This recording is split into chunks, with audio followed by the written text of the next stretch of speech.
I'm an American. And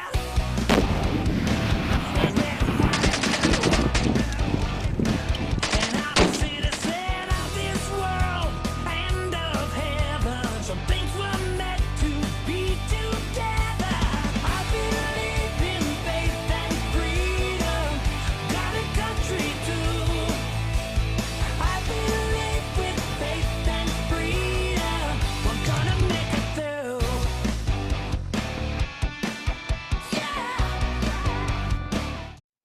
I'm looking at some of these comments real quick. All right, let me introduce Jake, and let's get into what this is about tonight, which is crappie fishing.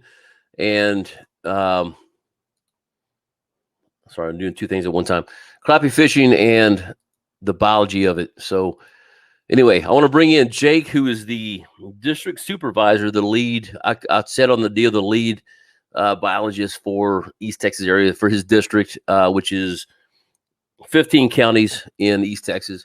Let me bring on Jake Norman from Texas Parks and Wildlife. He is the district supervisor, lead, what I call the lead biologist here in this area. So here he is.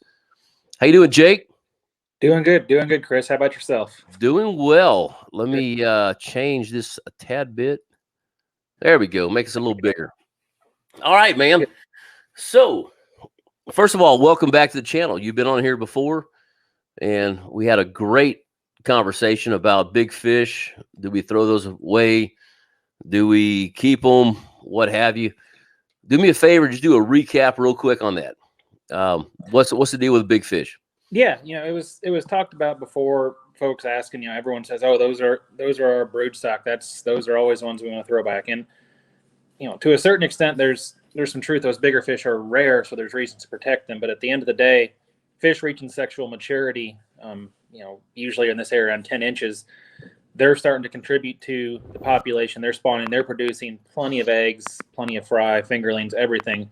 That it's really just that overall population that can sustain future generations of crappie. Those bigger fish are rare. They're special, but they're not the sole providers by any means. Like a 10-inch crappie is producing to the future generations.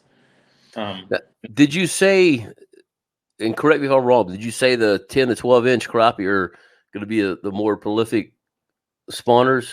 A lot of times they really are. The size is going to vary a little regionally, but those middle-aged, mid-range fish, those are always your most strong, prolific fish. You start getting to those larger fish, they're older fish, just like any population, any individuals. As you get older, your fertility, your fecundity, everything, it decreases. So there really is a certain peak where fish, when they get to that larger size, they're probably not contributing as much as folks think, simply because they're getting older in their lifespan. So kind of like me. Well, but in all, yeah, laughing about it, but yeah, exactly. It's just like human beings. The older we get, the less likely we are to have offspring. Less successful we'll be. Got you. Perfect. So there's a fine line for sure. All right. So I saw a post the other day, which I think I know the answer. I'm pretty sure I know the answer, but I want to let you answer this. That said crappie spawn several times a year.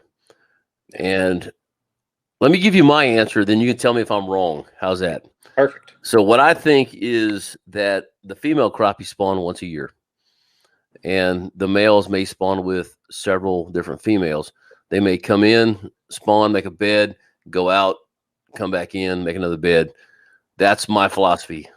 Mm-hmm. Am I correct on that, or am I wrong? You're really, really close. And okay. Truthful, and for the most part, you're correct. But while there's that season where the fish are spawning, but at the same time, a female doesn't always dump all of her eggs in one given spot. A lot of fish will, but there's certain scenarios, certain fish that just want to increase their chances of having some success with their young. They may pull up and spawn and dump the majority of their eggs, but still have enough that they then a few weeks later in a similar area come back and dump the rest of their eggs. And it's not, I'm not saying no to you that the females pull up and spawn once, but absolutely there's scenarios where they will not dump all of their eggs at one time, and over the course of, I'm going to say, a month at most, they get it done.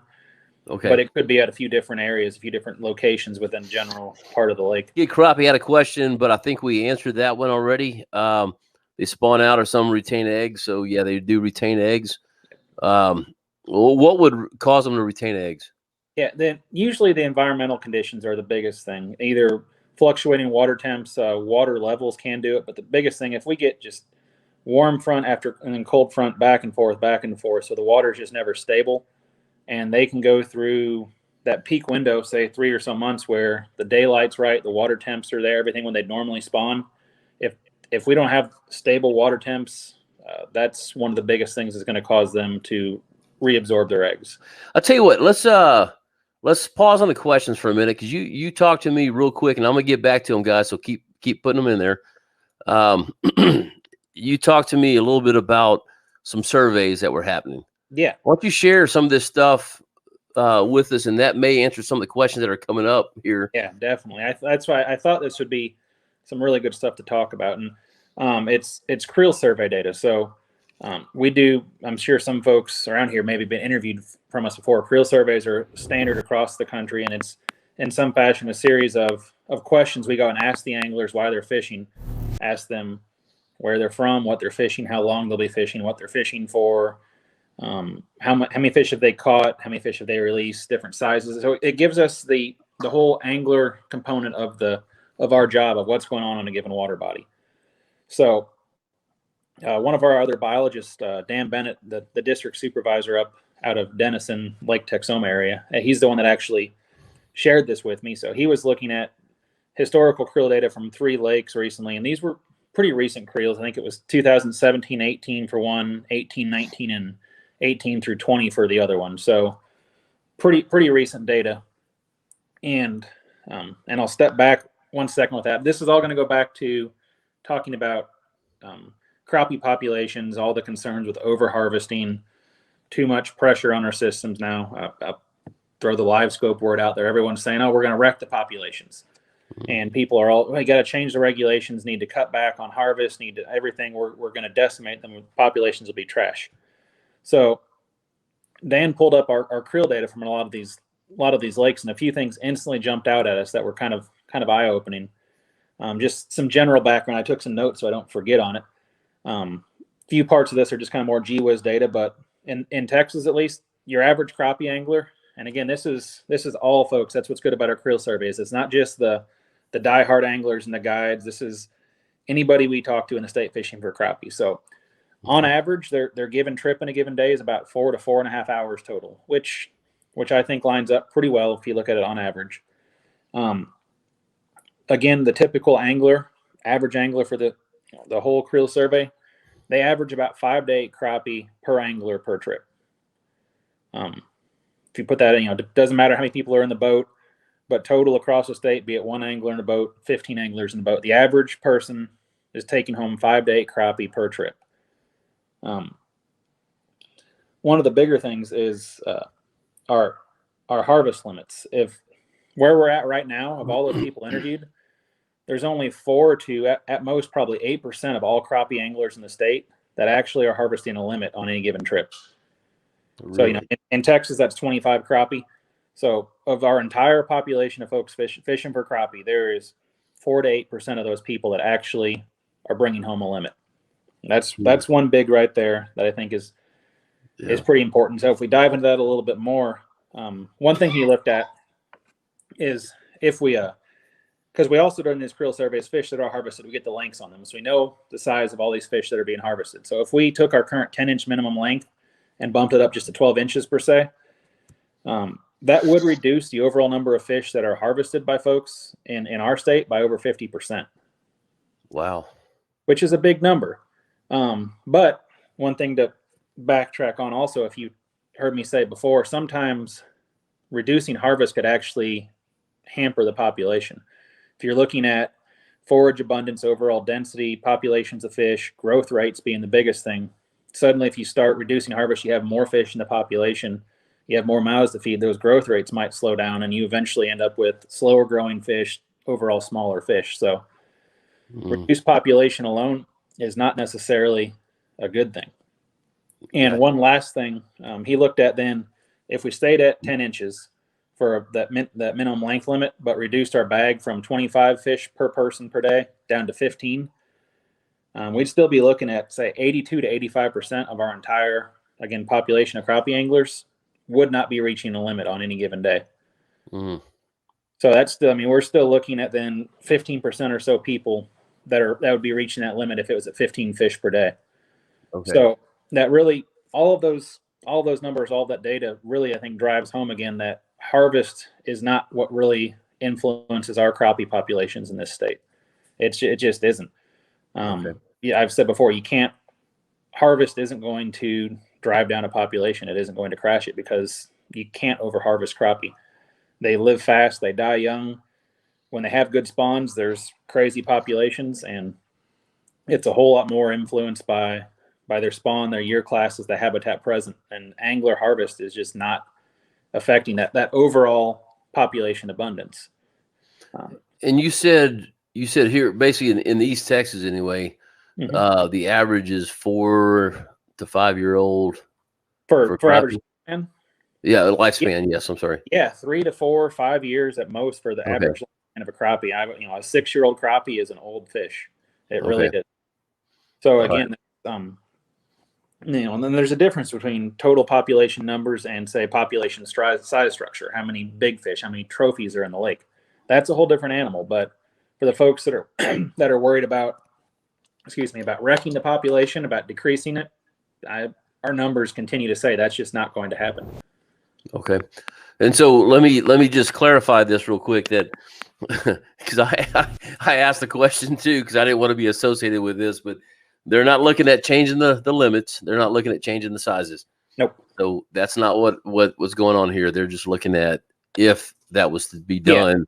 Yeah. This was more to support, we've been saying since a few years ago, and everyone is saying Livescope is such a detriment to the population. What are y'all going to do? And we've been saying, look, we're not ignoring it. We're looking at our populations. We don't see a need with our data we have that it's going to impact the population whatsoever. And this was just to back that up, just again to show that our harvest that we have going on right now is not a concern to us to impact the populations. Perfect. So, yep, just backs up what we've been saying. Okay. It says we just reached 54-degree temperature around Buffalo, New York. Being so late, will they still spawn?